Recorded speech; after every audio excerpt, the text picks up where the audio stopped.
Primera de Pedro.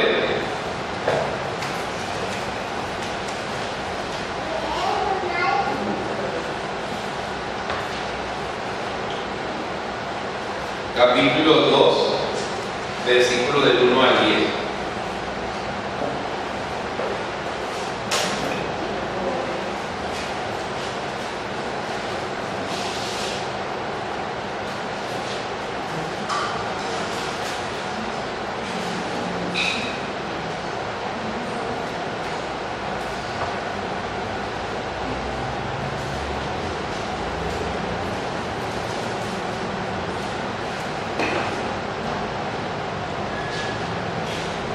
Primera de Pedro, capítulo 2, versículo del 1 al 10, y leemos todos juntos.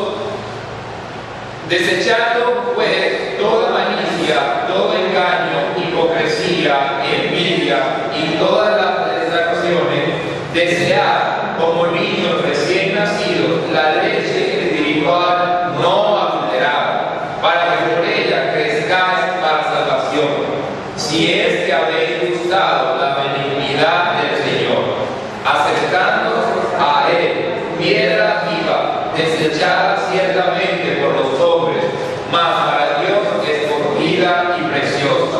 Vosotros también, como piedra viva, sed edificados como casa espiritual y sacerdocio santo, para ofrecer sacrificios espirituales aceptables a Dios por medio de Jesucristo, por lo cual también contiene la Escritura. He aquí, pongo en Sión la principal piedra del ángulo, escogida, preciosa, y el que creyere en él no será avergonzado. Para vosotros, pues, los que creéis, él es precioso, pero para los que no creen, la piedra que los edificadores desecharon ha venido a ser la cabeza del ángulo, y piedra de tropiezo y roca que hace caer, porque tropezaron en la palabra, siendo desobedientes, a lo cual fueron también destinados. Mas vosotros sois linaje escogido, real sacerdocio, nación santa, pueblo adquirido por Dios, para que anunciéis las virtudes de aquel que os llamó de las tinieblas a su luz admirable. Vosotros, que en otro tiempo no erais pueblo, pero que ahora sois pueblo de Dios, que en otro tiempo no habíais alcanzado misericordia, pero ahora habéis alcanzado misericordia. Vamos a orar, pidiéndole a Dios que podamos recibir su palabra en nuestro espíritu. Nosotros tendemos a pedirle a Dios por muchas cosas, por nuestros familiares, por la salud, por nuestros hijos, por las cosas que necesitamos, por comida. Pero en esta ocasión, ya que venimos a conocer, a rendir culto a su nombre, pues pidámosle a Él que sea su palabra la que bendiga nuestro espíritu. Clamen siempre por su espíritu, para que tenga la vida y para que esa vida permanezca siempre, todos los días. Entonces oremos clamándole a Dios. Padre Celestial, Señor, nosotros te damos las gracias por este día, porque podemos, Señor, estar acá, porque tú nos has permitido llegar hasta acá, y porque podemos conocer un poco más acerca de tu nombre, de tu poder y de tu gloria, Señor. Te pedimos, Señor, que seas tú bendiciendo el espíritu de cada uno de nosotros, Señor. Abre, Señor, los oídos espirituales de todos nosotros, Señor. Abre, Señor, los ojos espirituales, Señor, para que la palabra se revele delante de nosotros. Nosotros venimos a hablar de ti, Señor Jesús. Nosotros venimos a anunciar tu nombre, Señor Jesús. Así que revisa los corazones, Señor, y aquellos que anhelan conocerte, Señor, aquellos que anhelan recibir tu nombre, Señor, y tu palabra. Dale, Señor, un corazón noble, Señor. Dale un corazón humillado, Señor. Ábrele ese corazón, Señor, para que pueda, Señor, recibir la palabra, Señor. A mí yo te clamo, Señor, dame la sabiduría celestial, Señor. No la sabiduría de este mundo, Señor. No la inteligencia de este mundo, Señor. No la sabiduría de Salomón, Señor. Dame la sabiduría de lo alto, Señor. La sabiduría bíblica, Señor, para que puedas, Señor, hablar tu palabra conforme a tu palabra, Señor. Conforme a tu verdad y conforme a tu santa escritura, Señor. Bendícenos en el nombre de Jesús, te lo pedimos. Amén. Buen clase, hermano. Hoy el sermón se llama ¿cómo?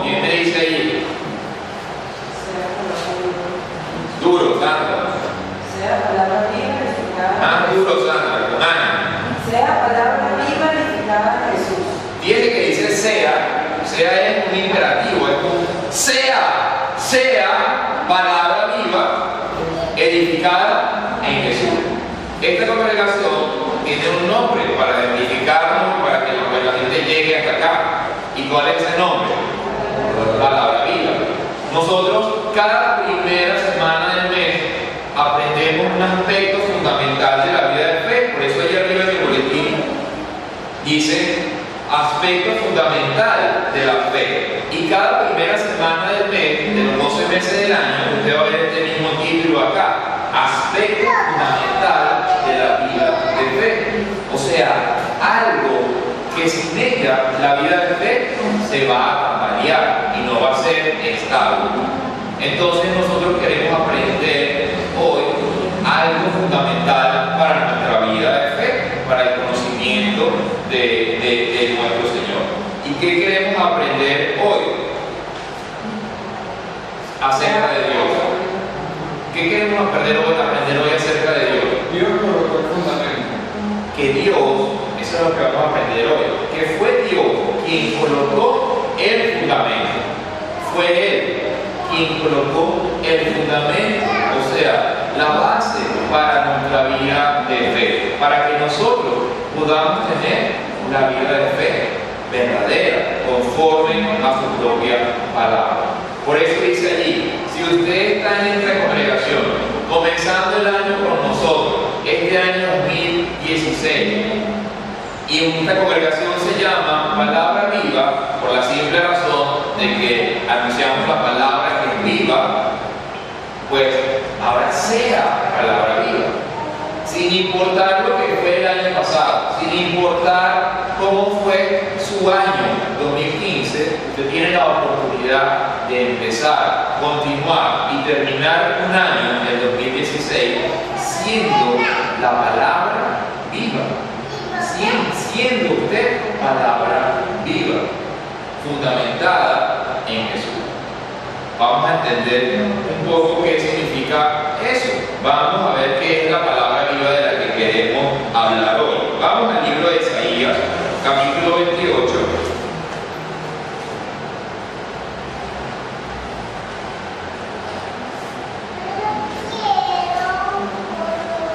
Versículo 16.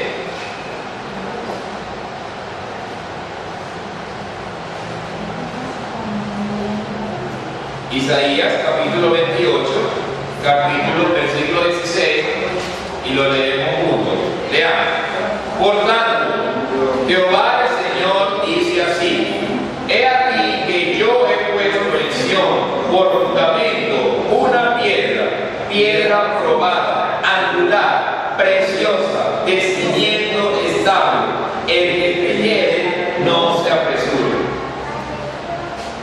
Dice allí que yo Jehová he puesto ¿cuántas piedras? Una piedra. Aquí la gente se va a enredar, porque afuera del mundo va a decir que todas las religiones conducen ¿a dónde? A Dios. Y que cada religión, digamos que cada religión es una piedra, pues todas esas piedras van a conducir a Dios. Pero la Biblia nos revela que ¿cuántas piedras colocó Él? Una sola piedra. Dice que es una piedra preciosa. Dice que es una piedra probada, angular y de cimiento estable. ¿Qué significa que es de cimiento estable? Que cualquiera puede hacer, pararse sobre ella y no se va a caer. Eso es lo que significa. Si usted se para sobre cualquier religión cuya piedra no sea Jesucristo, usted se va a caer, porque la piedra no es estable. Pero la piedra que colocó Dios fue ¿quién? Jesús. Y cualquiera que se pare sobre esa piedra se va a mantener estable, siempre y cuando esté ¿dónde? Sobre la piedra. Si se baja de la piedra, se va a caer. Entonces, vamos a 1 Corintios.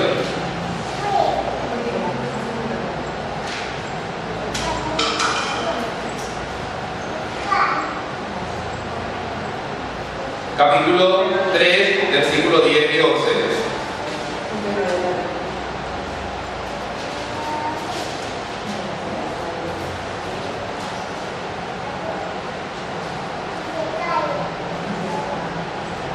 Y lee: conforme a la gracia de Dios que me ha sido dada, yo como perito, arquitecto, puse el fundamento y otro edifica encima, pero cada uno mire cómo sobreedifica, porque nadie puede poner otro fundamento que el que está puesto.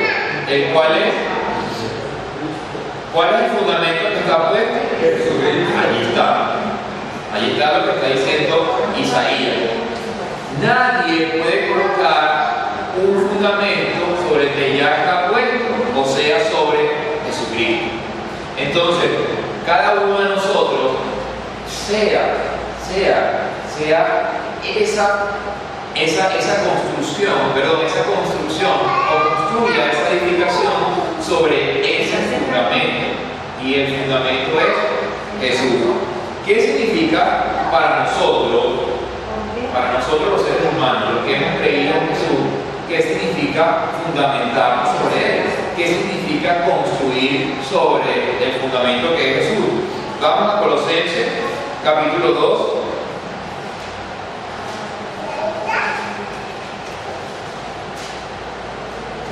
Versículo 6 y versículo 7. Colosenses, capítulo 2, versículos 6 y 7. Leamos. Por tanto,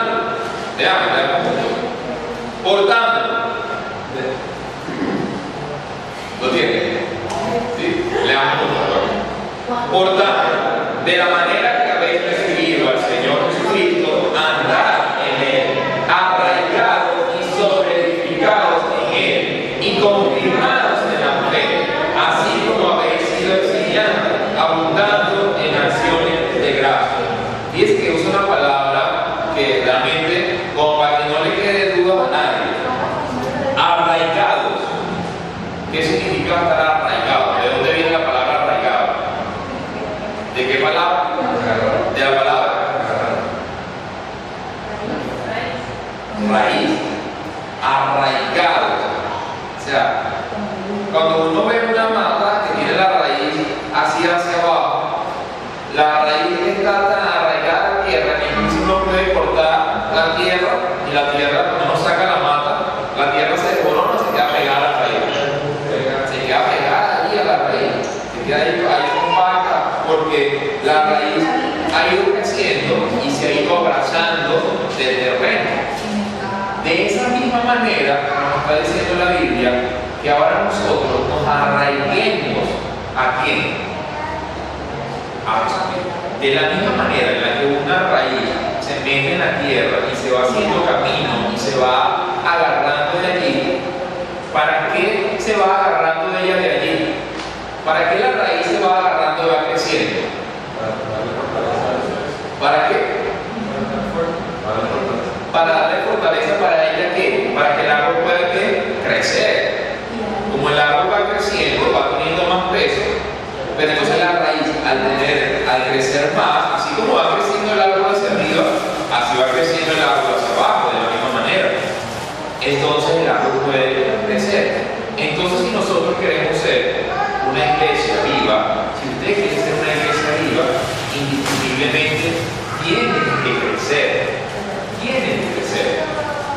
Y para eso necesita que su raíz sea fundamentada en el lugar correcto, en la tierra correcta, en el fundamento correcto, que es Jesucristo. Vamos a Mateo para entender sobre este fundamento, sobre esta roca, sobre esta piedra angular preciosa, probada. Mateo capítulo 16.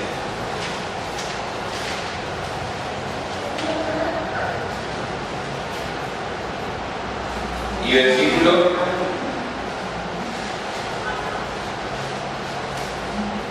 18. ¿Lo tienen? ¿Sí? Leamos. Y yo también te digo que tú eres Pedro, y sobre esta roca edificaré y las puertas del Hades no prevalecerán contra ella. Dice aquí que Jesús le está diciendo a Pedro, y yo también te digo que tú eres santa, y yo también te digo que tú eres Carlos, y sobre esta roca edificaré mi iglesia, y las puertas del Hades no van a prevalecer contra ella, no van a permanecer allí contra ella. Cuando Jesús le dice eso a Pedro, ¿a qué roca se está refiriendo? ¿A qué piedra se está refiriendo Jesús? ¿Cómo? Leamos allí un poquitito antes, desde el 13. Lo voy a leer desde el 13 para que lo escuchen. Viniendo Jesús a la región de Cesarea de Filipo, preguntó a sus discípulos diciendo: ¿quién dicen los hombres que es el Hijo del Hombre? Ellos dijeron: unos Juan el Bautista, otros Elías, y otros Jeremías o alguno de los profetas. Él les dijo: ¿y vosotros quién decís que soy yo? Respondiendo Simón Pedro dijo: tú eres el Cristo, el Hijo del Dios viviente. Entonces le respondió Jesús: bienaventurado eres, Simón, hijo de Jonás, porque no te lo reveló carne ni sangre, sino mi Padre que está en los cielos. Y yo también te digo que tú eres Pedro, y sobre esta roca edificaré mi iglesia, y las puertas del Hades no prevalecerán contra ella. La pregunta es: ¿cuál es la roca de la que está hablando Jesús? ¿Cuál es la roca? Allí está. ¿Quién me puede decir cuál es la roca?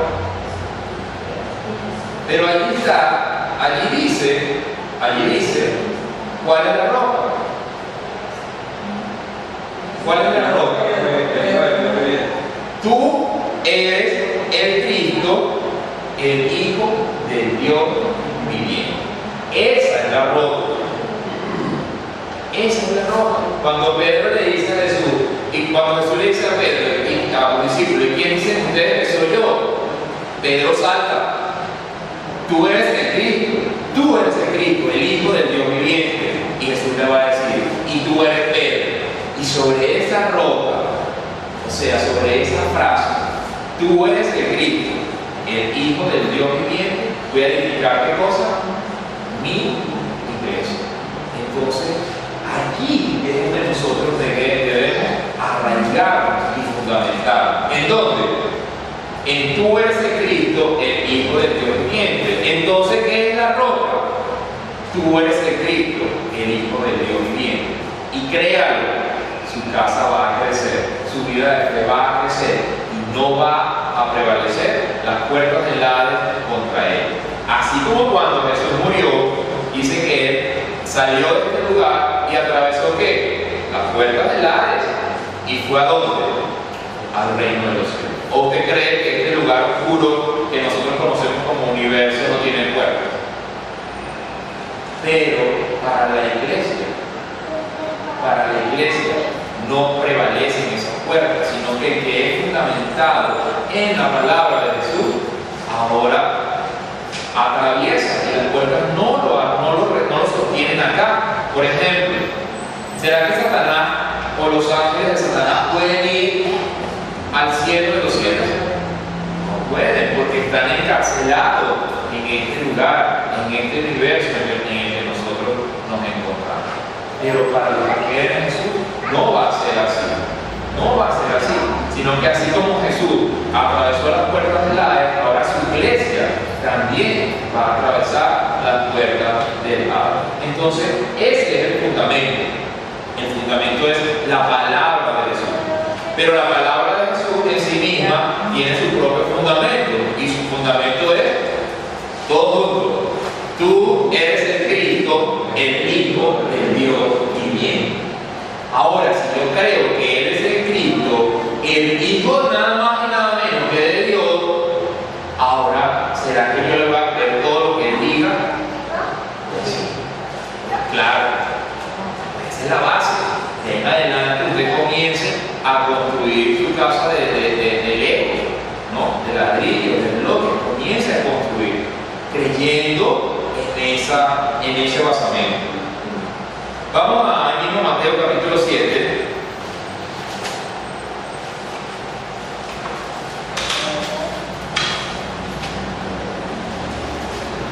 Mateo capítulo 7, versículo desde el 24. Y leo: cualquiera pues que me oye estas palabras y las hace, le compararé a un hombre prudente que edificó su casa sobre la roca. Descendió la lluvia, vinieron los ríos y soplaron los vientos y golpearon contra aquella casa y no cayó, porque estaba fundada sobre la roca. Leámoslo otra vez. Leamos el 25. Y al final vamos a sustituir la palabra roca por la roca de la que habla Jesús. ¿Sí? ¿Saben de qué le estoy hablando, verdad? Leamos.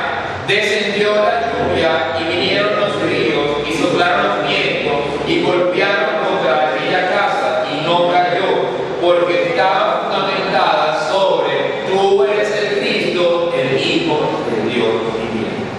Sí, créanlo, en este mundo va a tener problemas, aflicciones, muerte, dolor, de todo tipo. Pero esos son los vientos de los que habla aquí. Esos son la lluvia de la que habla aquí, los ríos, la corriente de este mundo. Por eso lo relacionan con el agua, toda la corriente de este mundo. Por más que empuje contra su casa, si está fundamentada, bien fundamentada, las puertas del agua no van a prevalecer contra usted. Entonces, sabemos que hay que, pero que ahora está claro que hay que construir algo, ¿no? ¿Sí o no? Está claro, hay que construir algo. Si usted cree en Jesús, ahora tiene que construir. Cuando uno ve una casa que tiene 3 años habitada y la casa en el momento, un día antes de que la deshabitaran, estaba preciosa y perfecta, ¿cierto? ¿Sí o no? Ella pintaba las paredes, pero dura 3 años deshabitada. ¿Cómo está la casa? Horrible. La pintura se cayó, se abombó, las tuberías se dañaron, se pudieron. Igual con la vida de fe. Si yo no hago algo por ella, pues la pintura se le va a esponchar, se le van a romper las tuberías, y el problema es que puede llegar a que la casa haga eso. ¿Cuál es el propósito de construir una casa? Vámonos a la Biblia para entender las veces que Dios ha mandado a construir algo. Vámonos a esto. Vamos a empezar desde el principio. Éxodo capítulo 26, versículo 1.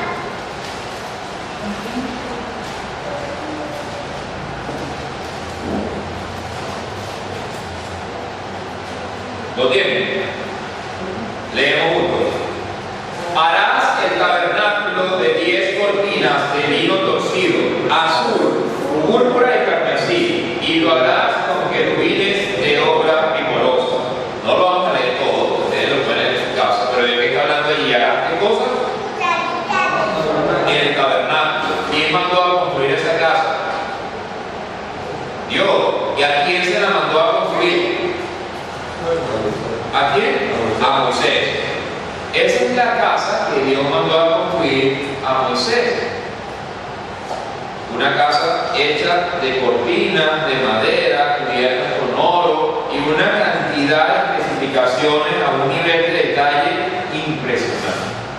De medidas, longitudes, tamaños, formas, colores, texturas e incluso formas de traslado, porque el tabernáculo no está fijo, sino que estaba hecho de cortinas y palos. Entonces lo cargaban, lo trasladaban, lo armaban, y cuando tenían que continuar caminando, lo desarmaban, lo cargaban, lo trasladaban y volvían a armarlo en otro lugar. Esta es una casa que tiene un propósito. ¿Cuál es su propósito? Vamos ahí mismo en el versículo 30.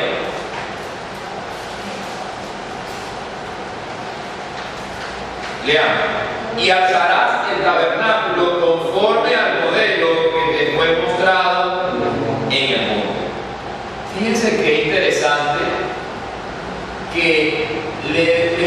dejado a Moisés opciones personales de su propio gusto para construir el tabernáculo? Nada. A Dios no se le escapó nada. Él le dijo, lo vas a construir de acuerdo a qué? A los planos, ¿sabes? A los planos que te fueron mostrados. ¿Eso qué significa? Que un ángel le mostró los planos de acuerdo a cómo él debía construir ese tabernáculo. Tal cual. Así debemos ser nosotros. Así debe ser la iglesia. No es lo que a usted le parezca en su vida de fe. No es lo que usted crea que es mejor para su vida de fe. No es lo que le diga el pastor para su vida de fe. Es lo que le diga quién. La roca. Es lo que le diga quién. Tú eres el hijo del Dios viviente. O sea, es lo que le diga quién. El hijo. Lo que él le diga, la forma en la que él la dice, eso es la forma en la que nosotros deberíamos construir esa edificación, esa casa, esa vida de fe que cada uno tiene. Primera de Reyes, capítulo 8, versículo 20.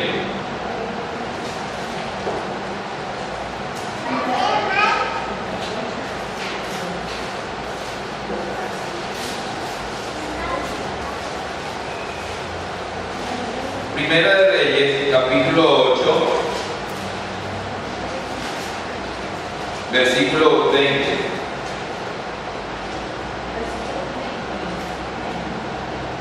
Dice, y Jehová ha cumplido su palabra que había dicho, porque yo me he levantado en lugar de David mi padre, y me he sentado en el trono de Israel, como Jehová había dicho, y he edificado la casa al nombre de Jehová, Dios de Israel.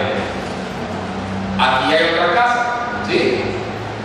¿Quién la está construyendo? Dice ahí que ¿quién? El hijo de David. Ese fue Salomón. David tuvo el anhelo de construir la casa, pero Dios no le permitió, sino a su hijo. Esta casa es el mismo tabernáculo, solamente ahora el tabernáculo no va a ser ese tabernáculo móvil, sino va a ser el tabernáculo cimentado en un lugar, en el piso, en la tierra. Y quien lo va a construir va a ser Salomón. ¿Será que Salomón lo hizo como le dio la gana? No. Miren, en el 27, del 27 al 29 del mismo capítulo 8 de Primera de Reyes, y leemos juntos. Pero es verdad que Dios morará sobre la tierra. He aquí que los cielos y los cielos de los cielos no te pueden contener, cuanto menos esta casa que yo te he edificado. Con todo, tú atenderás la oración de tu siervo y a su plegaria, oh Jehová, Dios mío, oyendo el clamor y la oración que tu siervo hace hoy delante de ti. Que estén tus ojos abiertos de noche y de día sobre esta casa, sobre este lugar del cual has dicho, mi nombre estará allí, y que oigas la oración que tu siervo haga en este lugar. Dice Salomón, ¿será que Dios va a habitar con el hombre? Dios, cuando uno hace una casa, no la hace para que sea habitada, ¿cierto? Para que alguien viva aquí adentro. Por eso Salomón va a decir esas palabras, pero Salomón sabe que Dios no cabe en una edificación, por grande que sea, por bella que sea. Por eso las religiones, para tratar de meter a Dios dentro de sus templos, ¿qué van a hacer? ¿Cómo los van a construir? Enormes, hermosos, preciosos, con piedras hermosas, con vitrales, con fachadas impresionantes, con alturas increíbles, para tratar de que sienta que algo, sienta algo, porque se supone que allí está la presencia de Dios.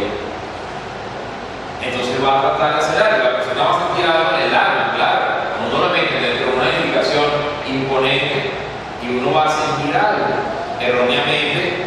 Así es que aquí está Dios.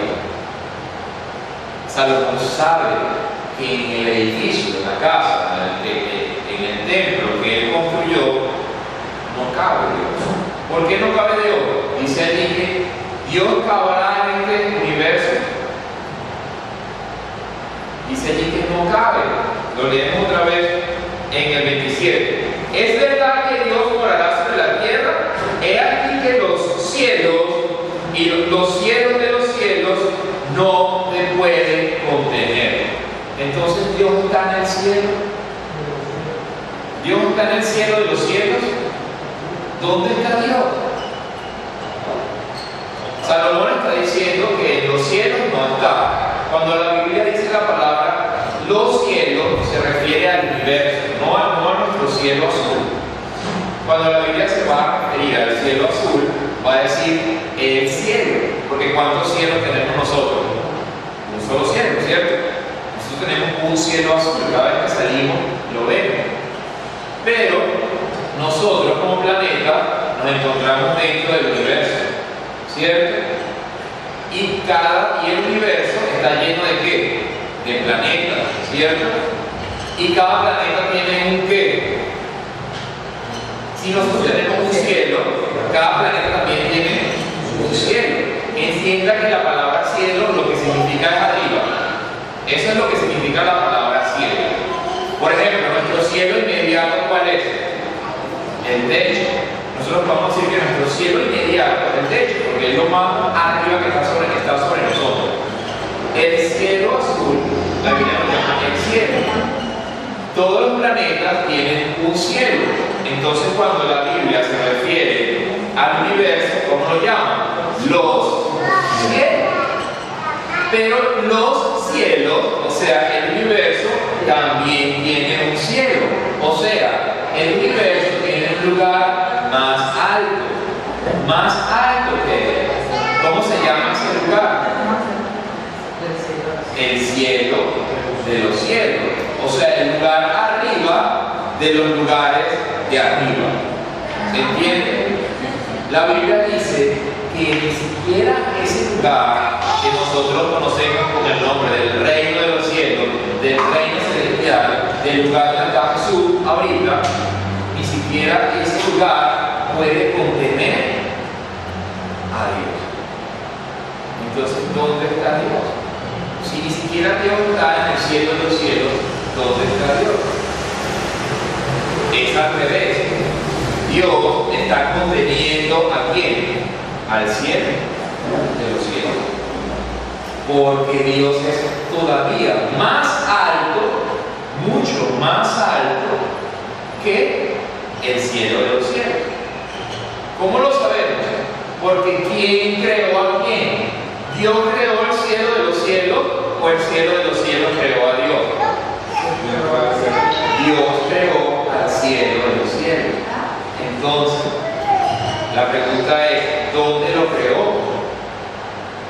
La Biblia dice que Dios es absoluto, y absoluto significa que todo lo llena en todo. Así lo va a decir la Biblia, que Él todo lo llena en todo, o sea que no hay espacio vacío. Si Dios es absoluto y todo lo llena en todo, ¿dónde construyó Dios el cielo de los cielos? En el único lugar en que puede haberlo creado. O sea, ¿dónde? Dentro de mí. En el libro de los Hechos, en el capítulo 17, va a decir, porque nosotros, vamos a buscar Hechos capítulo 17.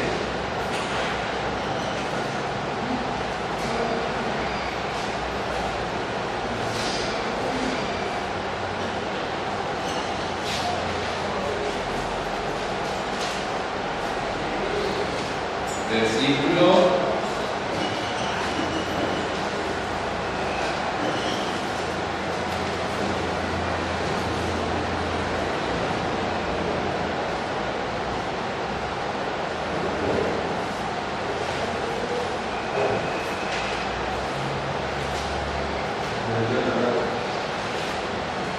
Ajá.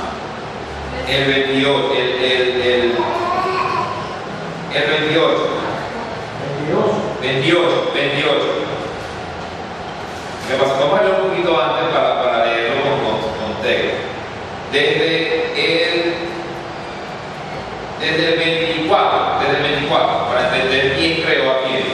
¿Lo tienen? Leamos un poco. El Dios que hizo el mundo y todas las cosas que en él hay, siendo Señor del cielo y de la tierra, no habita en templos hechos por manos humanas, ni es honrado por manos de hombre, como si necesitase de algo, pues Él es quien da a todos vida y aliento y todas las cosas, y de una sangre ha hecho todo el linaje de los hombres, para que habiten sobre toda la faz de la tierra, y les ha prefijado el orden de los tiempos y los límites de su habitación, para que busquen a Dios, si en alguna manera, palpando, puedan hallarle, aunque ciertamente no está lejos de cada uno de nosotros, porque en Él vivimos y nos movemos y somos, como algunos de vuestros propios poetas también han dicho, porque linaje suyo somos. Entonces, ¿dónde creó Dios el cielo de los cielos? Dentro. Porque no hay otro lugar donde pueda crear. El asunto es que a nosotros nos han enseñado que Dios es un viejito de barba, con barba de qué color? Blanca. Pero en la Biblia, ¿será que dice eso? No. La Biblia dice que Dios es el ser absoluto, que todo lo llena en todo y que creó. Dice que no, fíjese que dice que no necesita un templo para vivir, porque no cabe en un templo. Eso lo sabe Salomón.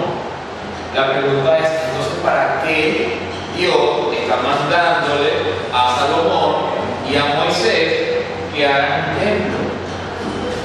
Vamos otra vez a Primera de Reyes. Yo fui más vivo que ustedes desde el día acá. No les digo. Primera de Reyes.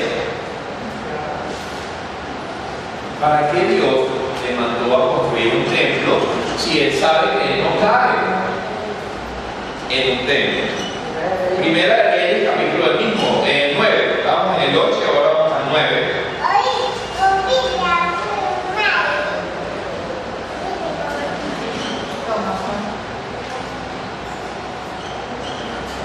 Y yo leo. Dice, perdón, versículo 2 y 3. Dice, Jehová apareció a Salomón la segunda vez, como le había aparecido en Gabaón, y le dijo Jehová, yo he oído tu oración y tu ruego que has hecho en mi presencia. Yo he santificado esta casa que tú has edificado para poner mi nombre en ella para siempre, y en ella estarán mis ojos y mi corazón todos los días. En ella estarán mis ojos y mi corazón todos los días. Entonces, sí, Dios lo está mandando a construir algo. ¿Qué va a poner Dios allí? ¿Su qué? Su nombre. Él va a colocar aquí su nombre. Fíjese cómo es Dios de ordenado. Primero lo mandó a construir. Era el tabernáculo que andaba con el pueblo, para demostrar que es el Dios que camina con el pueblo, que este pueblo de donde va a nacer Jesucristo tiene algo que lo diferencia de todos los otros pueblos.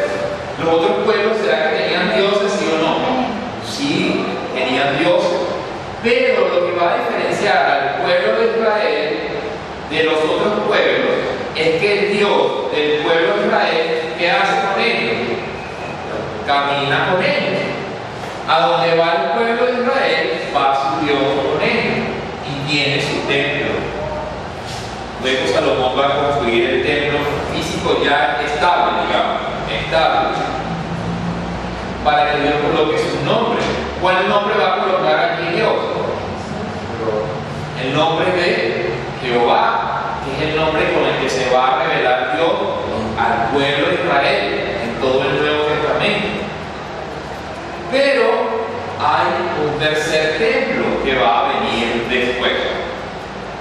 ¿Cuál es este tercer templo? ¿Cuál es?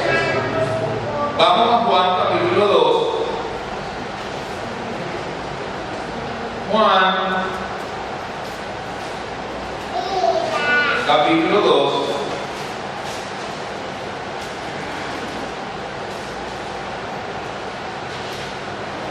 Versículo 19. Lo leamos. Respondió Jesús y les dijo: destruid este templo y en 3 días lo levantaré. ¿Cuál es el tercer templo? Jesucristo. Ya no el templo físico, la palabra no es físico, perdón, ya no el templo estable allí, ni el templo que caminaba y se movía, sino el templo que es espiritual. Y como es espiritual, pues no necesita de piedra física para ser construido, sino que necesita una piedra. ¿Y cuál es la piedra? ¿Cuál es la piedra? ¿Cuál es la piedra? Tú eres en Cristo, el Hijo de Dios viviente. Esa es la piedra. Para que ahora, así como Salomón construyó el templo y así como Moisés construyó el tabernáculo, así ahora quien construya el templo espiritual. ¿Quién? Levante la mano, por favor. Cada uno de nosotros también tiene que construir un templo espiritual.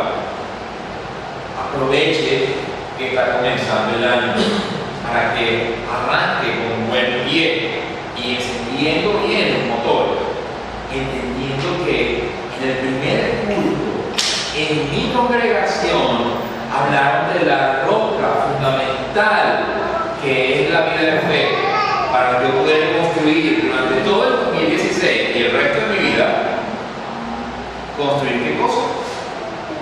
El templo, el edificio, la construcción. Miren Lucas capítulo 20.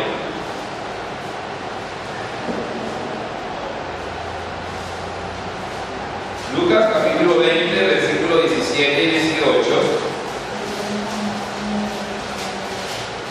Y lo leo yo. Pero él, mirándolos, dijo: ¿qué pues esto que está escrito? La piedra que desecharon los edificadores ha venido a ser cabeza de ángulo. Todo el que cayere sobre aquella piedra será quebrantado, mas sobre quien ella cayere lo desmenuzará. Entonces, hay un versículo que dice que la palabra de Dios no regresa vacía. Hoy amaneció lloviendo. Dice que como la lluvia, la palabra cae y moja la tierra y no regresa vacía. ¿Alguien ha visto la lluvia devolviéndose? No, eso no sucede. Se devuelve pero como vapor de agua, no como agua líquida, como cae. Entonces, este versículo nos ayuda a entender qué significa eso. Dice allí que esa piedra que desecharon los edificadores, ¿quiénes son los edificadores que desecharon la piedra? Pero ¿de quién está hablando Jesús acá? ¿De quién? De los fariseos y todos los judíos que no creyeron, todos los judíos que no creyeron en Jesús. Él es la piedra y ellos la desecharon. No quisieron construir sobre esa piedra. Dice allí que esta roca, todo el que cayere sobre ella, o sea, todo el que se para sobre ella es quebrantado espiritualmente para vida. Pero sobre quien ella cayere, lo desmenuzará. Una palabra fuerte. Si se imagina un cuerpo desmenuzado, desmembrado y destrozado, se va a dar cuenta de que es fuerte, pero no es algo físico, es espiritual, o sea que es todavía más fuerte. Entonces, la palabra no regresa vacía, sino que quien cree en ella es quebrantado, y quien desecha la palabra es desmenuzado. ¿Regresó vacía la palabra para los que creyeron? No. ¿Regresó vacía la palabra para los que no creyeron? No. No regresa vacía, sino que ella cumple su propósito. Para los que creen en esa palabra, para los que fundamentan su vida sobre tú eres el Cristo, el Hijo del Dios viviente, tienen vida eterna. Pero para los que no creen en eso, tienen muerte eterna. Y la palabra cumple su propósito. ¿Qué es lo que hace que los fariseos odien tanto a Jesús? ¿Qué es lo que va a hacer? Juan capítulo 10.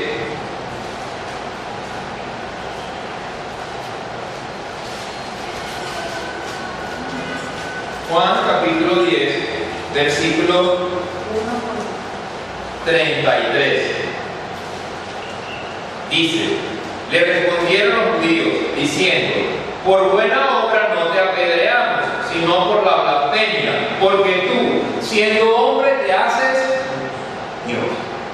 Ellos no podían construir una iglesia, una vida sobre tú eres el Cristo, tú eres el Dios, tú eres el Hijo de Dios. Eso es desechar la palabra, eso es desechar a Dios. Pero ahora bien, ¿para qué estos tres templos han sido construidos? Primero el tabernáculo, luego el templo construyó Salomón y luego Jesús. ¿Cuál es el propósito de estos tres templos? Vamos a Segunda de Crónicas para seguir hablando de Salomón. ¿Para qué estaba hecho el templo? ¿Qué se hacía allí? Segunda de Crónicas, capítulo 7.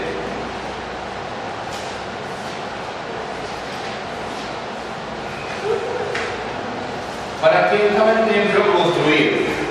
¿Qué se hacía en el templo? Leamos allí en el versículo 12. Bueno, capítulo 7, versículo 12 y versículo 12. Leamos juntos, pues lo tienen. Capítulo 7, versículo 11 y 12. Leamos juntos. Terminó pues Salomón la casa de Jehová y la casa del rey, y todo lo que Salomón se propuso hacer en la casa de Jehová y en su propia casa fue prosperado. Y apareció Jehová a Salomón de noche y le dijo: yo he oído tu oración y he elegido para mí este lugar por casa de ¿qué? De sacrificio. ¿Qué era lo que se hacía? ¿Cuál era el motivo principal del tabernáculo? ¿Hacer qué cosa? El sacrificio, ¿cierto? Ese era el propósito. Había una serie de ritos y de cosas que había que hacer, pero el propósito era sacrificar al becerro, al cordero. ¿Para quién se sacrificaba?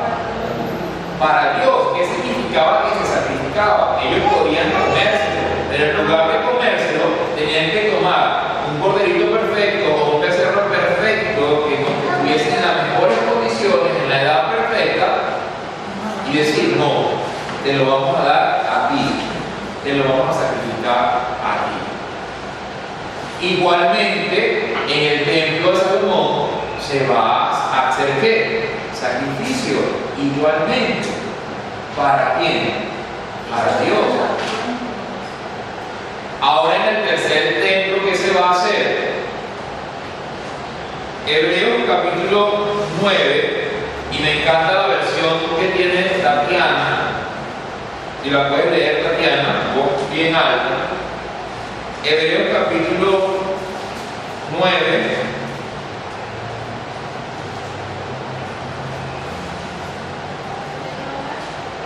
versículo 27 y versículo 28.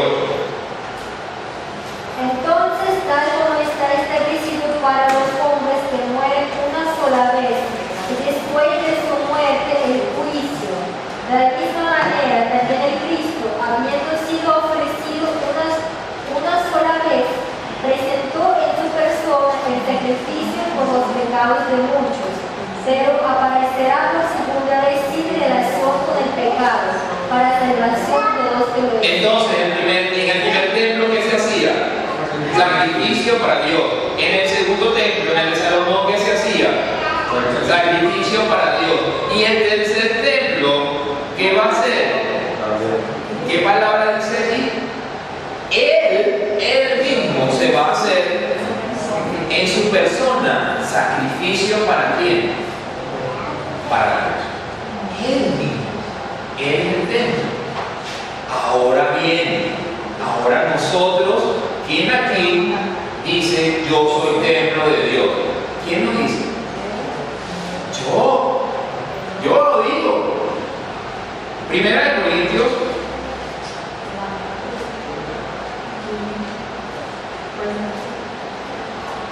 Primera de Corintios capítulo 3.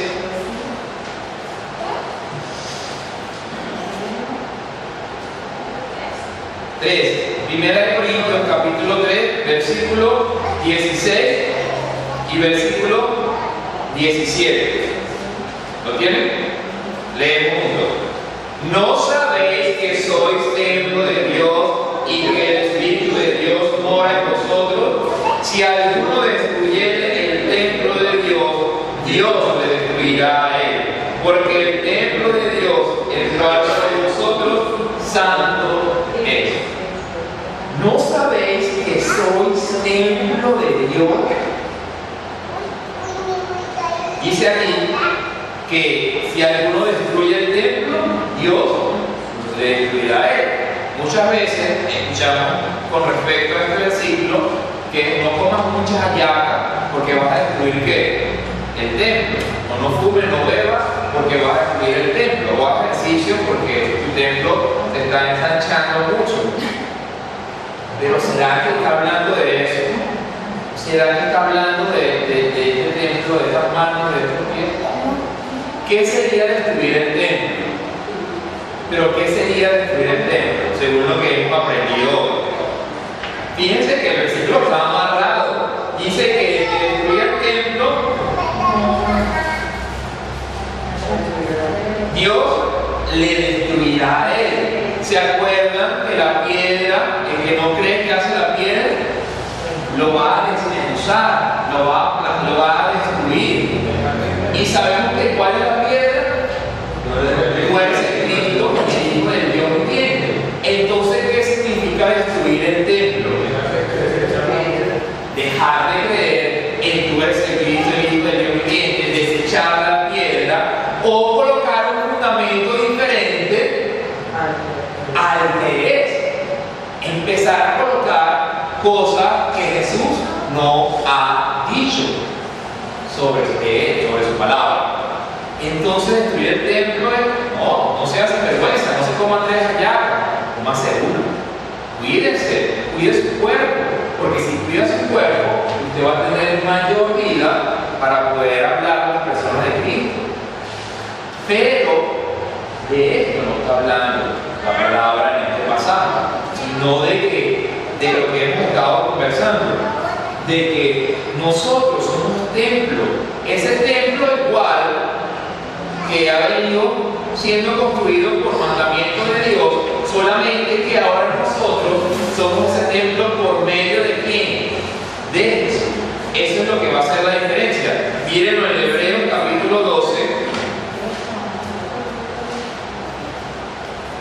Hebreos capítulo 12, versículo desde el 22 al 25 y lo leo. 12 del 22 al 25. Sino que os habéis acercado al monte de Sión, a la ciudad del Dios vivo, Jerusalén la celestial, a la compañía de millares de ángeles, a la congregación de los primogénitos que están inscritos en los cielos, a Dios, el juez de todos, a los espíritus de los justos hechos perfectos, a Jesús, el mediador del nuevo pacto, y la sangre rociada que habla mejor que la de Abel. Entonces ahora nosotros somos ese templo, pero por medio de quién? De Jesús.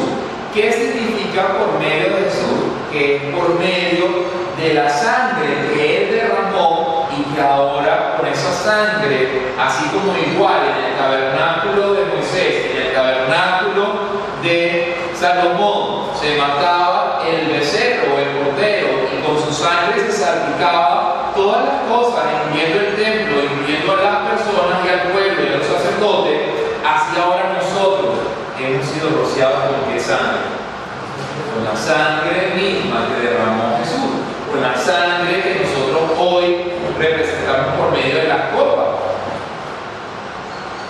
Y así ahora nosotros nos convertimos en un templo. ¿Un templo para qué? ¿Para qué? Vamos a la prédica, vamos a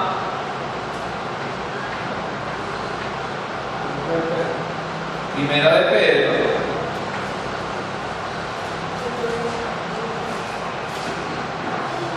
capítulo 2,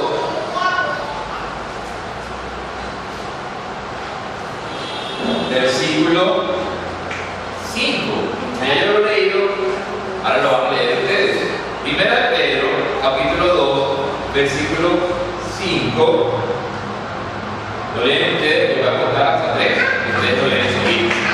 Duro. 1, 2, 3. Vosotros también, como comieran vivas, ser edificados como casa espiritual, sacerdocio santo, para ofrecer sacrificio espiritual, aceptables a Dios por medio de Jesucristo. ¿Entendieron el versículo ahora? ¿Entendieron lo que ese versículo está diciendo? Ahora vosotros, edificados, una casa, ¿qué cosa? Espiritual. También el mismo mandamiento que le fue dado a Moisés, a Salomón, a Jesús y ahora a quién? A nosotros, solo que diferente, porque el de Moisés se trasladaba de parte de cortina y con sangre de cordero que tenían que matarse una y otra vez.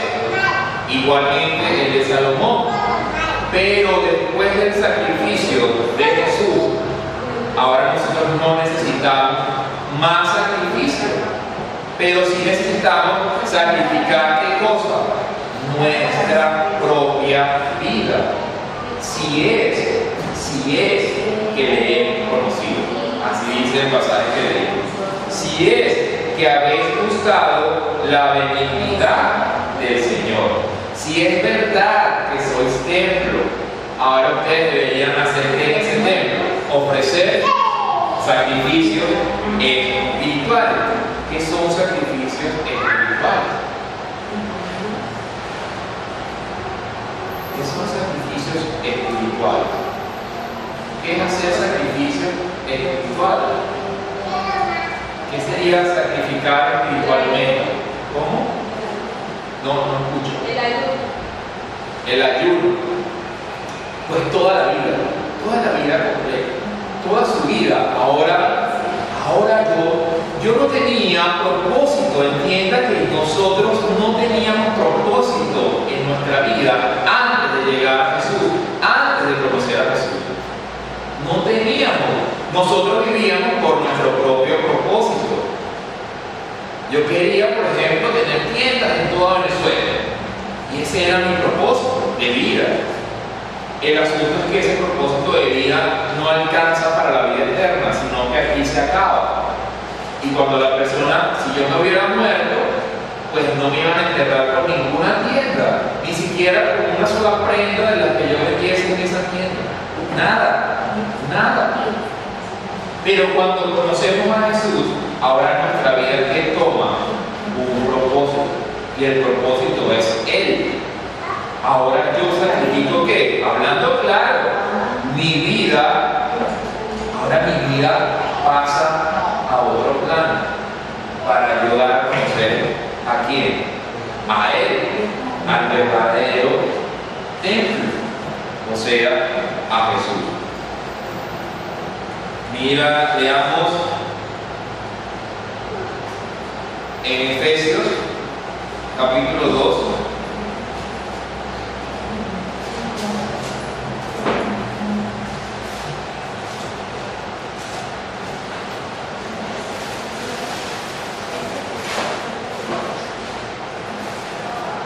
desde el 20 hasta el 22 del capítulo 2 de Efesios, y leamos. Edificados sobre el fundamento de los apóstoles y profetas, siendo la principal piedra del ángulo Jesucristo mismo, en quien todo el edificio bien coordinado va creciendo para ser un templo santo en el Señor, en quien vosotros también sois juntamente edificados para morada de Dios en el Espíritu. ¿Para quién va a morar en ese templo? Dios. ¿Cómo va a morar Dios en ese templo?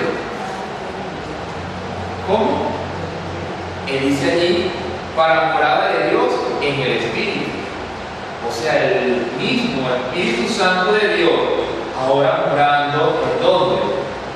En nosotros.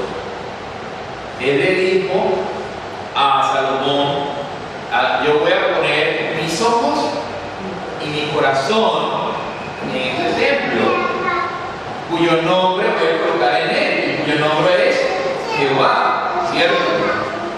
Pero en este templo que va a colocar el Espíritu Santo. ¿Y cuál es el nombre de este templo? Jesús. ¿Cuál es el nombre que él ahora coloca en este templo? No en el de Salomón de piedra, sino en este templo. Jesús. Y como este nombre tiene mayor autoridad, ¿qué va a colocar él allí? ¿Quién va a morar allí? El Espíritu Santo mismo. Entonces, ahora yo toda mi vida la sacrifico para Dios. Vamos a leerlo y con esto ya terminamos. Lucas capítulo 14.